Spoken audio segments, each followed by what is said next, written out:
Todos nós fomos surpreendidos pelo tom do comunicado da decisão que foi publicado ontem, depois da reunião do Banco Central. Vamos fazer o seguinte, vou ter essa já conversa destacando aqui para vocês o que é esse comunicado. Você sabe, Elisa, que eu falo bastante que a comunicação do Banco Central é uma ferramenta que ele tem.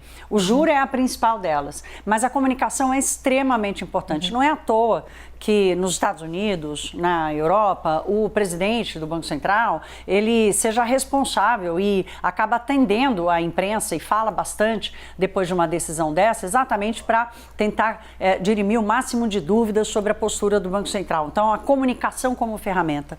O comunicado publicado ontem, primeiro ele já veio num formato um pouco diferente daquele tradicional usado pelo Banco Central. Ele já começa, o primeiro parágrafo, que é esse em destaque que está na tela de vocês, já começa com a justificativa. Desde a reunião anterior do Copom, o ambiente externo se deteriorou. Já veio a primeira revisão de cenário por causa da crise bancária lá fora. Em paralelo, os dados recentes de atividade e inflação globais se mantêm resilientes. A política monetária nas economias segue avançando em trajetória contracionista. Em português, ele está dizendo o seguinte: a atividade econômica lá fora continua aquecida, a inflação resiste à política monetária, ou seja, os bancos centrais sobem os juros e a política monetária não responde, e é por isso que os BCs lá fora continuam subindo os juros. É como se ele estivesse dizendo assim: olha, tá vendo o que está acontecendo lá fora?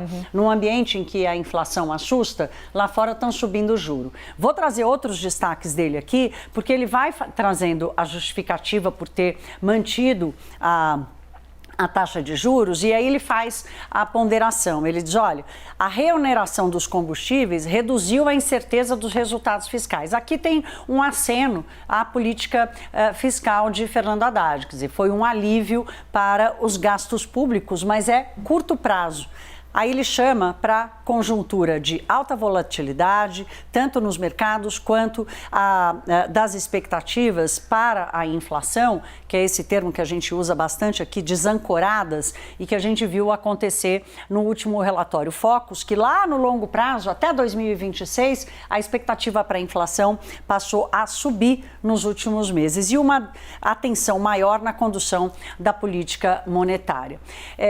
Toda essa justificativa dele fazia sentido. Aí veio a grande surpresa, uma frase que o mercado inteiro, inclusive esses que concordam 100% com a decisão do Banco Central, não esperavam que ela fosse aparecer no comunicado, e é ela que eu vou trazer agora para o final dessa nossa conversa, quando ele diz assim: o comitê reforça que vai perseverar até que se consolide não apenas o processo de desinflação, ou seja, não é só o IPCA que precisa baixar ou o processo inflacionário que precisa baixar, mas as expectativas em torno de inflação precisam alcançar as metas estipuladas, e o Copom, aí está a frase, não hesitará em retomar o ciclo de ajuste se o processo de desinflação não aconteça como esperado.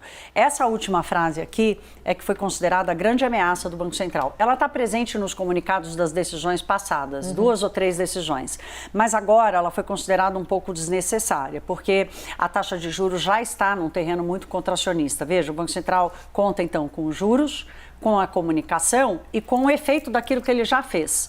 Já estamos vendo o efeito do que ele fez, tanto no mercado de crédito, na desaceleração da economia. Há sim muito risco. Ele enumera os riscos para uma alta da inflação, inclusive a incerteza ainda sobre o arcabouço fiscal, sobre as regras fiscais. O que o Banco Central fez foi plantar o pé na sua independência e plantar o pé numa comunicação 100% técnica. O risco aqui, Elisa, é da sociedade se desconectar do Banco Central e não perceber no Banco Central uma instituição que é guardiã da moeda, e sim é punitiva da economia, entende? Eu quero te fazer uma pergunta, por favor, Herédia. Você sempre explica pra gente que as decisões que vêm do Copom, elas não são políticas, elas são técnicas, né? Que são embasamentos técnicos. Aí você entra na internet, vê lá nos comentários dos internautas, que tem, claro, grandes absurdos, mas quero trazer uma questão para cá. Muita gente dizendo, tá vendo, desde que Lula assumiu, a incerteza gera instabilidade, os economistas não estão confiantes.